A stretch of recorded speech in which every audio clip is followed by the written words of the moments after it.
Hello everyone. आज की इस वीडियो में हम क्लास 10th केमिस्ट्री के first chapter chemical reactions and equations की एक्टिविटी 1.1 को पढ़ेंगे और इससे रिलेटेड कुछ क्वेश्चन सॉल्व करेंगे। एक्टिविटी 1.6 में हमें कहा गया है कि हमें 2 gram of lead nitrate powder लेना है एक बॉइलिंग ट्यूब में। फिर उसके बाद उस बॉइलिंग ट्यूब को पेयर ऑफ टोंग्स की हेल्प से, जैसे आप इस फिगर में देख सकते हो, इसे हीट करना है। उसके बाद उसमें जो चेंजेस आए हैं हमें उसकी ऑब्जर्वेशन लिखनी है। तो चलिए शुरू करते हैं। लीड नाइट्रेट, लीड का फॉर्मूला होता है Pb और नाइट्रेट को डिनोट किया जाता है NO3 से। लीड की वैलेंसी होती है +2 और नाइट्रेट की होती है -1। लीड नाइट्रेट का फॉर्मूला होता है PbNO3 तो जब हम लीड नाइट्रेट को हीट करेंगे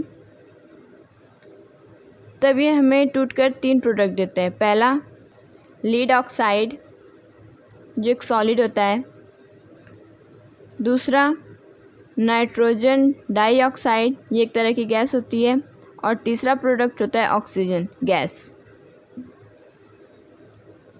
लीड नाइट्रेट वाइट कलर का होता है और जब हम इसे हीट करते हैं तब ये चेंज हो जाता है येलो कलर में। तो आप इसमें देख रहे हो कि एक सिंगल रिएक्टेंट टूटकर 2 या 2 से ज़्यादा प्रोडक्ट का फॉर्मेशन कर रहा है, तो ये होगा डिकम्पोजिशन रिएक्शन। और इस डिकम्पोजिशन रिएक्शन में हीट एनर्जी की यूज़ की जा रही है। डिकम्पोजिशन रिएक्शन मेनली 3 टाइप्स के होते हैं। पहला थर्मल डिकम्पोजिशन रिएक्शन, दूसरा इलेक्ट्रोलिटिक डिकम्पोजिशन रिएक्शन और तीसरा फोटोलिटिक डिकम्पोजिशन रिएक्शन। तो ऐसा रिएक्शन जिसमें हीट एनर्जी की यूज़ की जाए, ऐसे रिएक्शन को बोला जाता है थर्मल डिकम्पोजिशन रिएक्शन। तो ये रिएक्शन होगा थर्मल डिकम्पोजिशन रिएक्शन। अब इसमें हीट एनर्जी को यूज़ किया जा रहा है, एब्जॉर्ब किया जा रहा है, तो साथ ही में ये होगा एंडोथर्मिक रिएक्शन। एंडोथर्मिक रिएक्शन, सारे डिकम्पोजिशन रिएक्शन एंडोथर्मिक रिएक्शन ही होते हैं। उसके बाद हमें इसका ऑब्जर्वेशन लिखना था। तो ऑब्जर्वेशन हम ये लिख सकते हैं कि brown fumes of nitrogen dioxide gas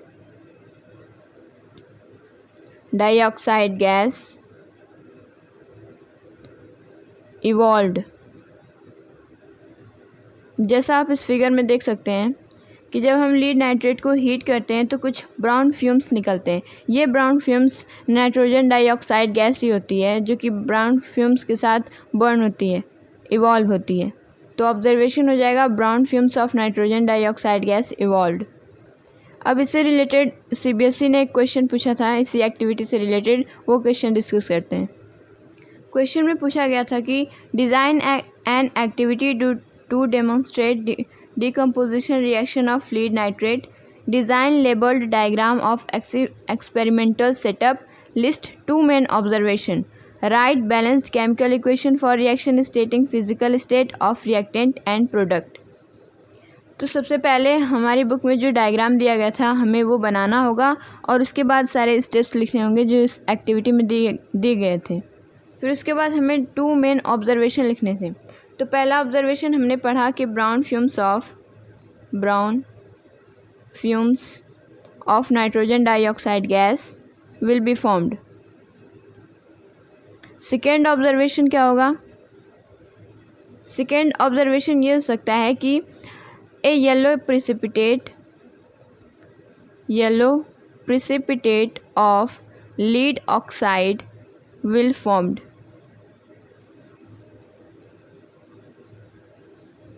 हमने इसकी केमिकल इक्वेशन में देखा था कि जब लीड नाइट्रेट को हीट किया जाता है तो ये टूटकर 3 प्रोडक्ट देता है हमें, लीड ऑक्साइड, नाइट्रोजन डाइऑक्साइड और ऑक्सीजन गैस।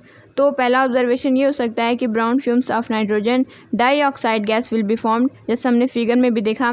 फिर दूसरा ऑब्जर्वेशन, लीड ऑक्साइड जो बना था वो एक प्रिसिपिटेट होता है येलो कलर का। तो दूसरे ऑब्जर्वेशन में हम ये लिख सकते हैं कि a yellow precipitate of lead oxide will be formed. अब उसके बाद write balanced chemical equation for the reaction stating physical state and reactant and product. उसके बाद हमें इसी एक्टिविटी का केमिकल इक्वेशन लिखना है। तो चलिए फिर से लिख लेते हैं एक बार। लीड नाइट्रेट का फॉर्मूला होता है PbNO3 ये सॉलिड होता है। लीड में हमें पाउडर बोला था, मतलब ये सॉलिड है। फिर जब हमने इसमें हीट पास कराई तब ये टूट कर लीड ऑक्साइड एक प्रिसिपिटेट होता है, यानी ये इनसॉल्युबल होता है वाटर में, तो इसे सॉलिड माना जाएगा। प्लस नाइट्रोजन डाइऑक्साइड एक गैस होती है और ऑक्सीजन ये भी एक गैस ही होती है। ठीक, तो हमने इसमें फिज़िकल स्टेट लिख ली। अब हम बारी आती है इसको बैलेंस करने की। तो इधर ऑक्सीजन 6 हैं और इधर ऑक्सीजन 1 2 प्लस 2 3 हो जाएगा, और ये 5, इधर 5 है। तो अगर हम इधर 2 लिख दें तो ये 2 + 2 हो जाएगा 6। तो इधर जितने ऑक्सीजन है इधर भी उतने ऑक्सीजन हो जाएंगे। फिर जब हमने इधर 2 लिखा तो लीड भी 2 हो गया। तो लीड को इधर बैलेंस करने के लिए इस साइड भी हमें 2 लिखना होगा। तो जैसे ही हमने इधर इस साइड 2 लिखा तो लीड 2 हो गया, जो कि बैलेंस हो गया। फिर इसी के साथ नाइट्रोजन भी 2 हो गया, और इस साइड नाइट्रोजन 2 ही है।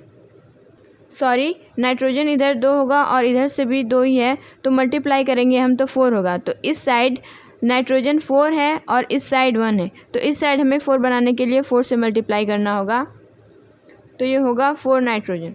फिर अब इसे चेक करें तो इधर लीड के 2 एटम्स हैं, इधर भी 2 एटम्स हैं। इधर ऑक्सीजन 6 है, इधर भी ऑक्सीजन 6 है, और नाइट्रोजन इधर 4 है, इधर 4 है। अब ये इक्वेशन हमारा बैलेंस्ड है। तो ये हमने कुछ क्वेश्चंस किए जो CBSE ने हमसे पूछे थे। आई होप आपको ये एक्टिविटी और ये क्वेश्चंस समझ में आए होंगे। Thank you.